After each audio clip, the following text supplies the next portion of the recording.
কাজ থাকলে তো এমনিই ভালো লাগে, আর তার উপর যদি হয় বাড়ির পাশের কাজ, সেটা কিন্তু আরও মজাদার। আজকে আমার হাবড়াতে স্টুডেন্ট এক্সাম ছিল, আর হাবড়া কিন্তু আমার বাড়ি থেকে মোটে একটা স্টেশন।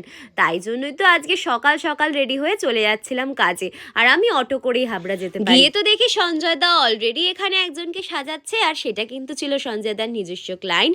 আর অন্যদিকের কিন্তু স্টুডেন্টরা এক্সাম দেওয়াও শুরু করে দিয়েছিল। কাজের জায়গাটা একটা সময় নতুন আসা মেয়েটার কাছেও কিন্তু পুরনো হয়ে ওঠে সময়ের সাথে সাথে। আর আমরা নতুন অবস্থায় কিন্তু অনেক সময় প্রচুর মানুষের অনেক ইগনোরেন্স সহ্য করি, প্রচুর মানুষের নানান রকম অবহেলা, আর প্রচুর মানুষের নানান রকম কটাক্ষও সহ্য করে থাকি। তাই আমাদের দায়িত্ব পড়ে যারা নতুন আসবে তাদের যেন এই জিনিসগুলো আমাদের দিক থেকে সহ্য করতে না হয়। আর আমি সবার থেকে যে ভালোবাসাগুলো পাই, সেই ভালোবাসাগুলো আমাকে বলতে বাধ্য করায় যে দিনে দিনে একটা বেটার মানুষ তো অবশ্যই হয়ে উঠতে হবে, কারণ পাওয়ার থেকেও বেশি কঠিন হলো ধরে রাখা।